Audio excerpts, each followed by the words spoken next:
guys, it's Tommy CM and welcome back to my YouTube channel and welcome to episode 10 of Lakeside Adventure. Really making some progress now on this park. Definitely enjoying building it quite a bit because having a sort of theme and a thought, and a sort of like pattern to follow going through and being able to mix up the theme in different areas is, I think it really does help rather than going into a park sort of just kind of guessing what you're going to do and not really knowing how to blend things. So having a bit of a plan and idea, especially with a country theme going on, is definitely making it a lot more enjoyable for me. Here you can just see me putting in a little coffee shop. Obviously we've got these buildings to represent the Netherlands. I wanted the coffee shop there to kind of look a bit like a high street coffee shop. I know it doesn't really, it's not a massive high street, but just having a little coffee sign there, it's just one of these extra little details that stands out. And here I'm just putting the staff building inside another sort of fake building just to again blend in with the area and kind of finish off this courtyard side of things. I just try not to get it to interfere with the queue line too much, that's all. The main project that will be happening in this episode is building a new coaster, which will be the main attraction in the Netherlands area. I want it to be a sort of forest-based coaster. I want it to be sort of flying through loads of trees, loads of hills, and that's the sort of idea I'm going for. So I'll let you hold on to see what type of coaster I decide to build in the end. But I'm really pleased with how it turns out. I still need to make a few tweaks, sort of off camera, just to adjust things after finishing recording. Just a few things that when I've looked back on the footage that I've noticed. But other than that, I'm really happy with it. Just on this building here, the roof is a really odd shape, and I was kind of looking at. I didn't want it to be just another sort of flat. Well, sorry, just another sort of like square roof. So what I decided to do in the end is put a flat roof in for part of the roof, and then a pitched roof for the other half. And that's the sort of pattern I've gone for, and it does work. It does work, and it just mixes things up a little bit rather than just having the roofs all the same type and all looking the same. I went for light blue for the building colour. Again, we've gone for oranges and browns, and we've got a green building on the other side. I just wanted that colour. I feel as though the Netherlands, when you think of the buildings in the Netherlands, they are colourful. They are colourful buildings. There's a lot of colour, especially in the flowers, which obviously we've got below there. But I wanted the colour to come out of the buildings as well. So really pleased with how this area is coming along now. If you missed my video yesterday, Planet Coaster have announced that the World's Fair DLC pack is going to be available on console this coming Thursday. Now, obviously at the minute I've been building a park around the different countries without the DLC.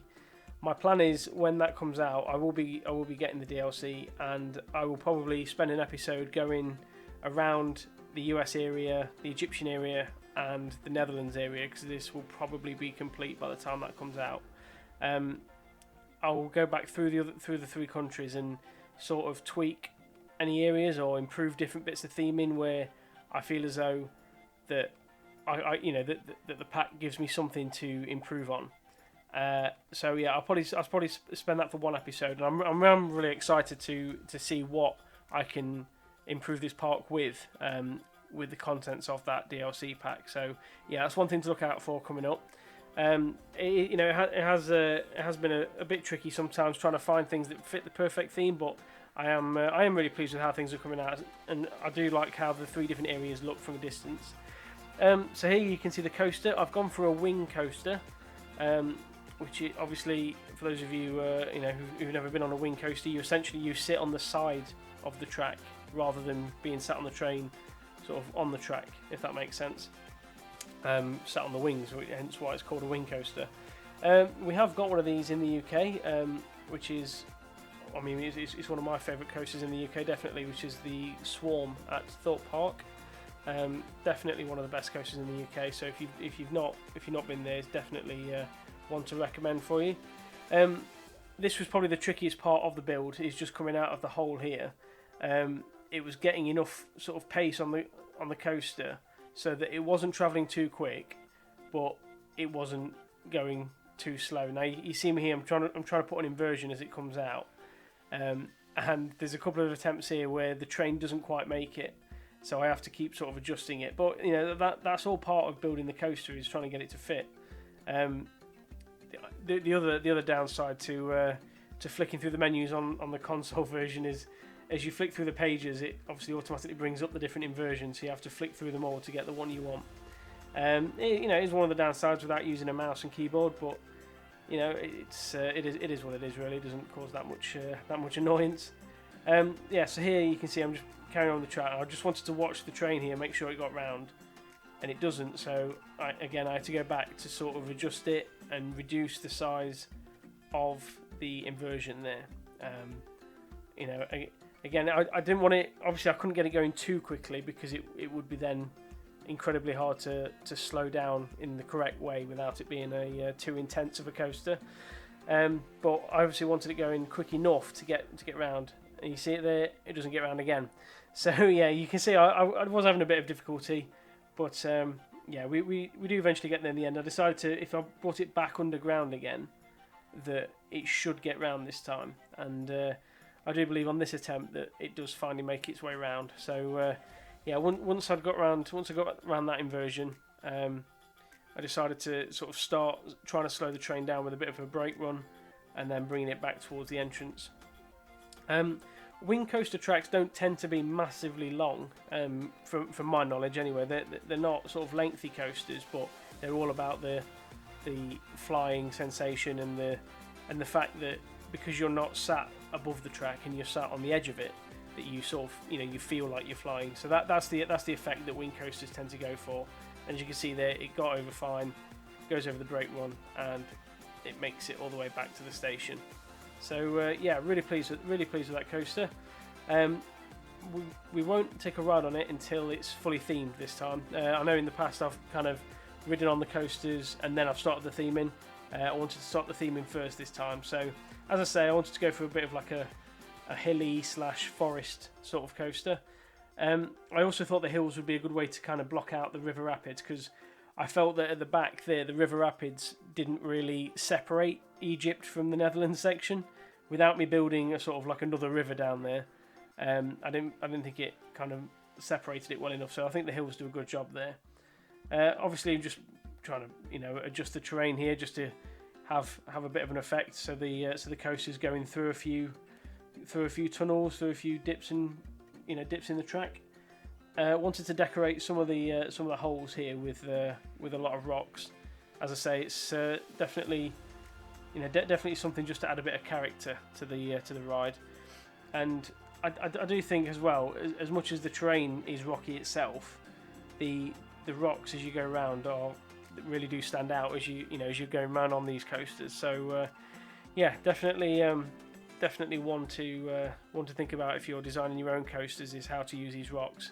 I also wanted to try and cover the support bases, like I'm sure you remember me doing in the US section. The support bases are just the concrete squares just kind of stand out a little bit for me, so I just wanted to kind of put a few rock piles in.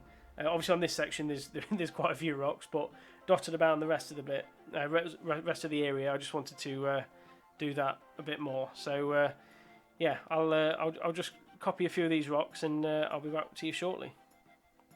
A few moments later. And there we go. So the rocks are complete now. So now it's time to just put a few trees in. I say a few trees. As I say, I wanted it to be a sort of forest type coaster. So the trees should be blocking a lot of the view of the coaster. You should just see it at its high points and at the inversions, etc. So it should be quite a well hidden coaster, other than the main climb and first couple of inversions. So that was my idea, just to put a few different types of trees in, and just kind of have the coaster flying through the trees of the Netherlands, really. As I said at the start when I mentioned about doing the Netherlands, a lot of the main themes of the Netherlands involve the plants and the flowers there. So definitely wanted to have a good effect with the trees. Now the station building is definitely one of my more ambitious station builds. This isn't just going to be any old building. I'm attempting here to build a windmill. Netherlands are obviously famous for their windmills, without being too stereotypical. So I wanted to make this station building a windmill in itself. Whether it turns out like a windmill or not is down for you guys to judge. But I think it does its job. I think it looks all right in the end. So yeah, I wanted a sort of wooden base just below the track here that then turns into brick above. Again, I had sort of Googled images of Dutch windmills, and this was the sort of style that I saw. So I just kind of took that as gospel and kind of copied that really. I know the colour scheme kind of is a bit opposite to each other, but I like the fact that the base is sort of blended in with the ground because it's green. So yeah, big fan of how it does turn out. As I say, please don't judge my windmill making abilities in this, but I think it's probably the best I could do at this stage until I've learned a bit more of building in this game. This is probably the best I can come up with. Before I put the roof on, I wanted to make sure all the lighting inside the station was ready. It's always a pain to trying to like fly into the building when the roof's off to try and put a bit of lighting in. I was debating putting a bit of bunting up, but it didn't really work. I was kind of looking through to see if there's any decorations, but nothing really stood out that much to me really. So yeah, I just decided to put a few of these kind of crates in just as something in this little section here, just to add a little bit of decoration. I was kind of flicking through the menus here, didn't really spot much, so just decided to crack on with the build really. It was a case of kind of building the main bit of the windmill and then going back and adjusting it to sort of improve it, which you will see me do here. So and obviously the windmill needs to be quite high, so this station does tend to go up a little bit. Just with the shape of the windmill here, that's why I've had to put two outer walls on the side. But again, you once it's built, you don't see the two different layers of the wall, so it's absolutely fine. You know, it's just a way of making the build work and then managing to hide it as well. So yeah, just putting this flat roof on because we've done everything inside the entrance. One thing I haven't done that I will need to do off camera is to change the colour of the coaster. I'm not sure what colour scheme to go for. So if you've got any ideas, then please let me know in the comments. I don't know whether to go for colours of the Dutch flag. I don't know whether to go for bright orange of the Dutch national football team. You know, there's a couple of colours I could go for. I could go for green to blend in with the forest. You know, there's a whole host of colours, so I might just have a play around and just see what I think looks best. Obviously here, this is me trying to build the windmill as it goes up. And again, just trying to measure up these curved walls and trying to get them to work. It's not the easiest task in the world, but yeah, I think it turns out pretty well, and I'm quite pleased with how it does turn out. The windmill propellers themselves are something you get within the DLCs that we've already been released to on console. So hopefully, when the World's Fair comes out, there's a few things I can add to the Netherlands section that blend in. So yeah, here I was just trying to work out how to fit this roof on as best I could. So I thought if I put it in the middle and do another bit of a flat roof, it should work a little bit better then. I know the base of the building here is still square, and that does change. The build, I do put the curved walls down below as well, which I think does make a massive difference when you look at it. But yeah, the kind of idea I was going for was to have like a sort of like big eye-catching sculpture or big building in each area of the park that sort of catches your eye. So in the Egyptian section, we've got the pyramid, obviously. You see that as you walk into the park. In the USA area, I suppose there's not a building as such, but you've got the huge coaster that takes up the eye line. So as much as the coaster isn't a building itself, that is the centerpiece of the US section.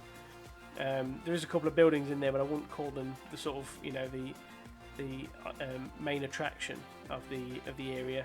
And then obviously with this, I wanted the windmill to be the main attraction of the Dutch area. So that's what I went for. So here I'm just building up another level. I think this is the final level now. We've got a full on circle, and it's just a case of repeating that, raising it up a little bit, and putting a roof on. And yeah, the windmill is almost there, which you can see there. It's I don't think that looks too shabby.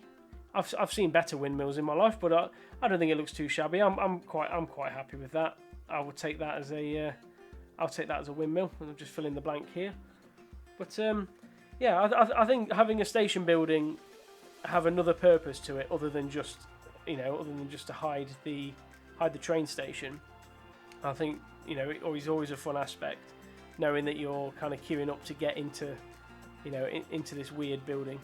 Here, this is what I'm on about. Where I'm just putting the curved walls in below, just so that it looks more more sort of circular than it already is doing. So yeah, there we go.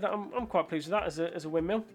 So yeah, now that that's done, it's just a case of building the paths out.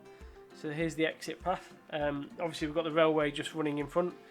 As I say, the railway, I want it to be interacting with everything it passes. I don't want it to be sort of ever on its own on on the railway line, because I want the guests to be sat on it and being able to see everything. So having it fly past the station for this coaster is really good in my opinion. I haven't got a name for this coaster either yet. I don't know whether to go with something cheesy like, I don't know, the Flying Dutchman or something. I know the Flying Dutchman is another famous ride, or the Daredevil Dutchman, or something on the Netherlands basis, or it could just be any name for a coaster. It doesn't have to be related to the Netherlands, but I've still got to come up with a name for this one. It's not something that came off the top of my head. So yeah, that's how the area is looking. I just wanted to put a few more trees in, fill in a few gaps here, and we'll take a ride on the coaster and see how it goes.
And there we go. I'm really pleased with that. I know wing coasters are slightly different to other coasters, so managing their speed is definitely key.